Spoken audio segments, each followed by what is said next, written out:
Hey everybody, Red Mage here. Welcome back to this series where I go through different RPG products that I have and give them a quick flip through and review. It's been a while. I don't think I've done one of these since November, and it is now January. So welcome back to those of you who have, hung around and kept an eye out on my channel. I just decided to take a break over the holidays, an extended one, I guess.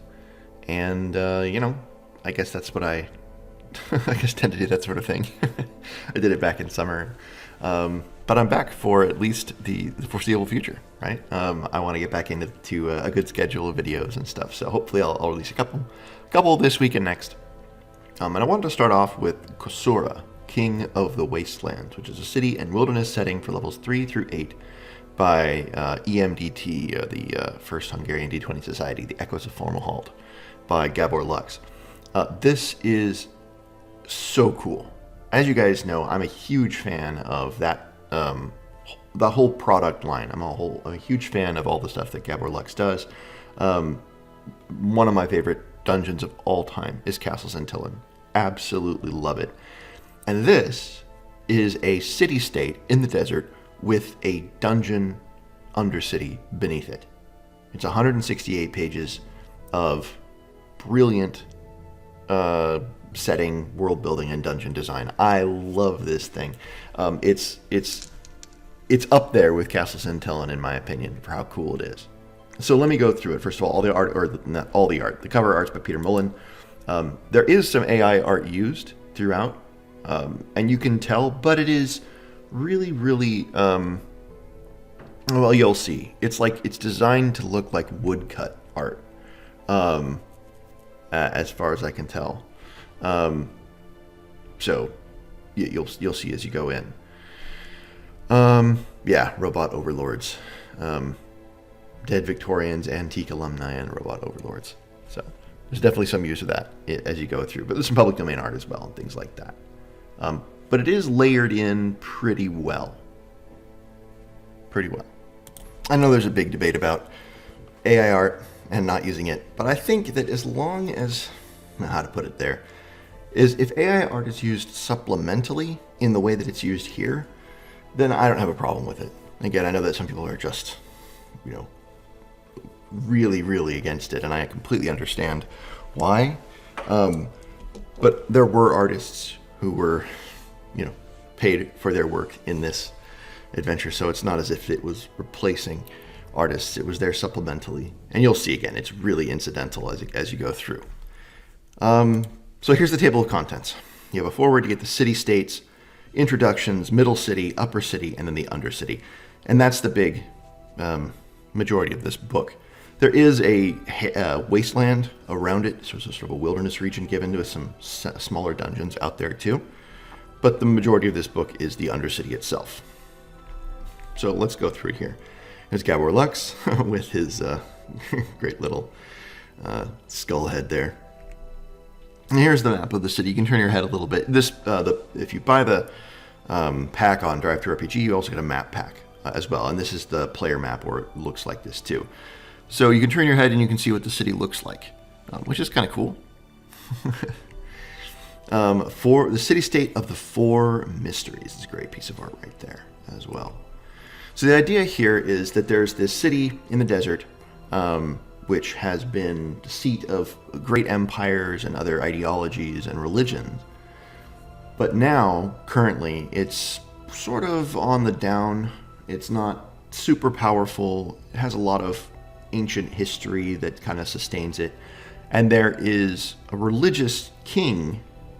Well, he's the high priest king. And he's letting other religions into the city basically for money. And so there's sort of an interesting back and forth there. So there's a lot of religious faction play going on. Now, here's what I mean by the AI art. You can tell, right? That's AI art, as far as I can tell.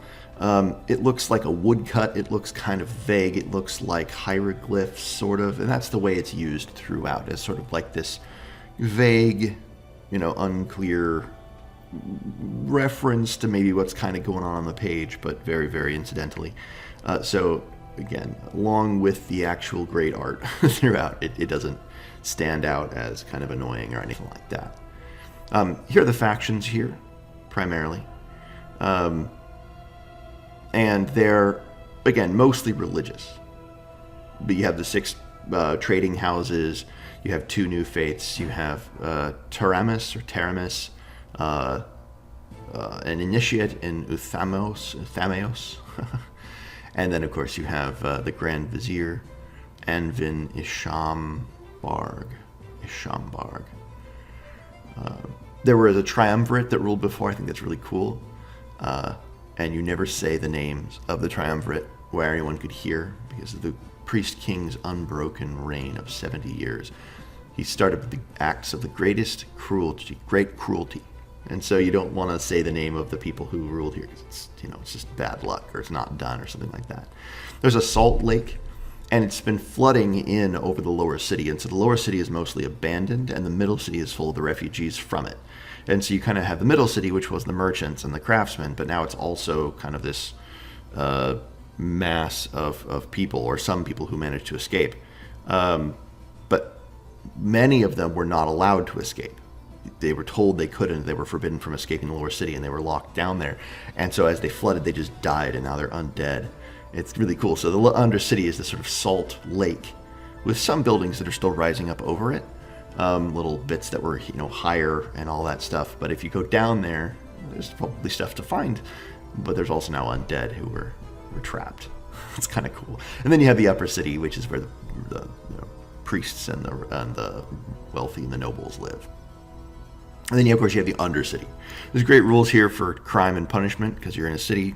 Characters are going to break the law, of course, especially in an old school game.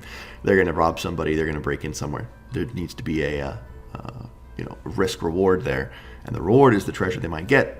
But the risk is, there's a whole thing about what would happen if they were enslaved, because it's a salt lake and there's salt evaporators and salt mine, therefore.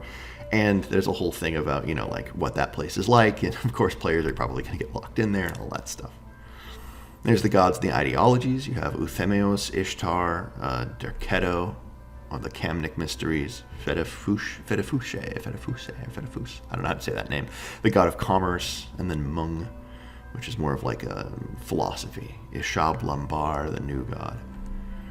Then you get rumors, which are D20 rumor table, which is a good one. D20 rumors of the Undercity, and D20 rumors of the Broken Waste. So 3 sets of D20 tables, which are great. And these are fairly good rumors. Now, I'm a little bit confused, I'll admit. Most of these are true or question mark. Well, there's some that are false. But then they're just question mark, question mark, question mark. And I don't know exactly what that means. Maybe it's just like vague enough to not be true or false. I think that might be what it is. But that's question mark, question mark, question mark. I'm not sure about that. Either I would say, if you're going to do some rumors like that, maybe not leave the true false at all, and just leave it up to the DM to decide. But anyway, you get random encounters here, which are great. Again, during the day, during the night. If you know the sort of Echoes from Formahalt or the First Hungary D20 Society, if you know their line of products, you'll know the kind of wacky things that can occur here. And that's one thing. There are some wacky, more gonzo elements to this. At some point, you're going to see that there's like an Amazon woman from another planet who has a laser gun and, like plastic armor, basically, or like super plastic armor that's really protective, that's been trapped in sort of a suspended animation for who knows how long. There's just like a whole bunch of, like, there's stuff like that, right? So you're looking at both more traditional, old school, along with just ridiculous stuff that's added in. Definitely gonzo. And that's what you get in Castle Xyntillan. It's what you get in all of the Echoes from Formahalt line. I like that. It adds a little element of whimsy and fun to my games. I really don't mind gonzo that much, especially if I'm playing a kind of game like this. But yeah, just keep that in mind. There's some keying conventions and things like that as you go in. And then you get the descriptions of the Middle City, which I'm not going to go through in tons of detail, but as you can see, it looks great. Now, the PDF is not hyperlinked or anything like that, which is unfortunate, but it's a big city. It's a big city, and there's lots of places. Now, those are more like regions rather than particular buildings, but there are, more detailed descriptions of each of these numbered ones as you go in through the book. And I just love the way it looks. It's a great look to this city, especially with the Salt Lake now encroaching in down below. Yeah, you get really cool place. And you can see again, there's this sort of art, AI art on a lot of pages. So it's something to look at. It's not the most interesting. It's not horribly distracting or anything like that. It's cool though. I really like this book. And the stuff that's being described in these different rooms, the different palaces, the different factions, the different, basically like quest hubs, because that's really what you're looking at. There's going to be stuff happening in the upper city and in the middle city, and some of it, is like breaking into a city and breaking into a palace and robbing from somebody, or smuggling someone out of the city or into the city, or freeing a slave, or exploring some of the ruins of the lower city. But the majority of the stuff that you're looking at is going down into the undercity, and so many of the factions have stuff that's happening down there. A lot of the ways to and from different buildings happen in the undercity, back ways into palaces and things like that. So you're going into the undercity pretty much right away. Here's a great cutaway or half view, a side view of the levels of the undercity and how they connect. And I think that's really, really cool. So that okay, if we want to get into this place, we have a couple ways through to do it. That's really great. That's really great. Once you start to map it out, and once the players start to understand the way that they're going, that's really cool. So the undercity, it's divided into essentially 4 levels, and then at least 3 of those levels have 2 different places. But you'll see on the maps as we go through really quickly that there are actually lots of subdivisions of some of these levels. And once again, I'm going to read just a few of these descriptions. You'll see the kind of thing that we're talking about as we go through. So A1, the beggar statue. Traces of peeling ochre and black stucco on walls. The statue of a beggar with a begging bowl and outstretched hand sits cross-legged in a recess. The bowl contains 1d6 times 5 silver pieces with 1 and 2 of 3d6 electrum, 1 and 3 of 3d6 gold pieces on every visit. If the coins are stolen, the probability of random encounters increases to 1 and 3 for this expedition. For every 5 gold piece value deposited in the bowl, there is a cumulative 1% probability the statue falls forward and shatters. The plaster countenance hides amber bones worth 3,000 gold pieces, worth 2d4 times 500 if broken. That's kind of cool, a thing to interact with, that you can give money, take money, but it changes the stats as you go through. The relief room, crumbling bas-relief of grain sheaves and harvesting slaves, broken remains of an enormous stone jug, so kind of an empty room. But A3, below Beshket's well, an interior access to Beshket's well. There's some brass masks in the Chamber of Masks, Chamber of the Mysterious Pool. Temple-like, cool hall decorated with vivid frescoes of blue and purple gridwork and numerous waterfowl. The hall is bisected by a chasm. 30 feet down lies the tomb of Bel Ars. The stone bridge crossing the chasm holds a series of empty stone bowls with soot and the remains of candles. On the other side, 4 statues, 2 of naked women and 2 of naked men, surround a shallow pool. The pool is decorated with splendid mosaics of gold, indigo, and royal purple. On the bottom lies the pattern of the Medusa's head, and on the rim the following writing: with blessings and curse, here is the gift of stone. The gaze turns if it sees the blessed. And I'll come back to that. And the foes fall like ears of corn if they feel the bite of the curse. If bless is cast in the waters, they become curative if someone bathes in it. 1d8 plus 1 hit points. It also serves as a gaze reflection spell lasting until the next gaze attack. If the reverse is used, the waters deal wounds, but turn a sword or 10 arrows into plus 1 weapons for a duration of 1 battle. There's a 1 and 2, the weapons break afterwards for the magical strain. If the spell used is bestow curse, the effects are doubled. The waters lose their potency in 1d3 turns if removed from their source. If the pool is fouled or otherwise harmed, the 4 living statues animate and Medusa's head rises from the water.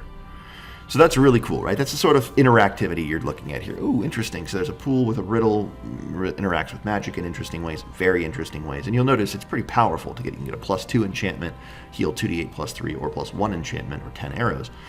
That, remember, this is for levels 3 to 8, so it's a little higher than a standard adventure. You're starting off a little bit stronger. So here is the Undercity level 1, and you can see it's pretty Megadungeon-y, right? It's pretty Megadungeon-y. You're looking at, although there aren't that many rooms, distinct rooms or regions, the key on this level only goes up to 26. No, 22. 26 is city 26. So 22.